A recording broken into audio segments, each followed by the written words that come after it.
नमस्कार दोस्तों, स्वागत है आपका हमारे YouTube चैनल पे।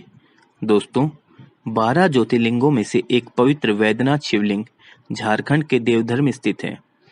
इस जगह को लोग बाबा बैद्यनाथ धाम के नाम से भी जानते हैं।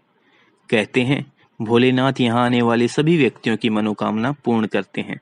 इसीलिए इस शिवलिंग को कामना लिंग भी कहा जाता है। 12 ज्योतिर्लिंगों के लिए कहा जाता है कि जहाँ जहाँ महादेव साक्षात प्रकट हुए वहाँ ये स्थापित की गई। इसी तरह पुराणों में वैद्यनाथ ज्योतिर्लिंग की भी एक कथा है जो लंकापति रावण से जुड़ी हुई है। तो चलिए जानते हैं बाबा बैद्यनाथ धाम की कथा के बारे में। भगवान शिव के भक्त रावण और बाबा बैद्यनाथ की कहानी बड़ी निराली है। पौराणिक कथा के अनुसार दशानन रावण भगवान शंकर को प्रसन्न करने के लिए हिमालय पर तप कर रहा था। वह एक एक करके अपने सिर काटकर शिवलिंग पर चढ़ा रहा था।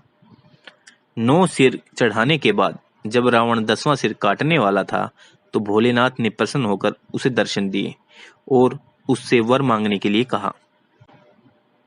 तब रावण ने कामना लिंग को ही लंका ले जाने का वरदान मांग लिया। रावण के पास सोने की लंका के अलावा तीनों लोकों में शासन करने की शक्ति तो थी ही, साथ ही उसने कई देवता, यक्ष और गंधर्वों को कैद करके लंका में रखा हुआ था।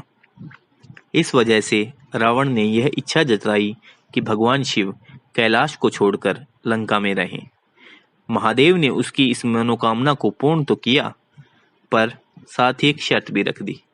उन्होंने कहा कि अगर तुमने शिवलिंग के रास्ते में कहीं भी इसको कहीं रखा तो मैं फिर वहीं रह जाऊंगा और नहीं उठूंगा। रावण ने शर्त मान ली। इधर भगवान शिव की कैलाश छोड़ने की बात सुनते ही सभी देवता चिंतित हो गए। इस समस्या के समाधान के लिए सभी भगवान विष्णु के पास गए। तब श्री हरि ने लीला रची। भगवान विष्णु ने वरुण देव को आचमन के जरिए रावण के पेट में घुसने के लिए कहा। इसलिए जब रावण आचमन करके शिवलिंग को लेकर श्रीलंका की ओर जा रहा था तो देवघर के पास उसे लघुशंका लगी। ऐसे में रावण एक ग्वाले को शिवलिंग देकर लघुशंका करने चला गया। कहते हैं उस बैजू नाम के ग्वाले के रूप में भगवान विष्णु थे। इस वजह से भी यह तीर्थ स्थान बैजनाथ धाम और रावणेश्वर धाम दोनों नामों से विख्यात है। इधर बैजू ने शिवलिंग धरती पर रख दिया तथा रावण के आने पर बहाना बनाया कि शिवलिंग काफी भारी था। रावण की लाख कोशिशों के बाद भी शिवलिंग उठा नहीं। तब उसे भी भगवान की यह लीला समझ में आ गई और वह क्रोधित शिवलिंग पर अपना अंगूठा गाड़कर चला गया। उसके बाद ब्रह्मा, विष्णु आदि देवताओं ने आकर उस शिवलिंग की पूजा की। शिवजी के दर्शन होते ही सभी देवी देवताओं ने शिवलिंग की उसी स्थान पर स्थापना कर दी और शिव स्तुति करके वापस स्वर्ग को चले गए। तभी से महादेव कामना लिंग के रूप में देवघर में विराजते हैं।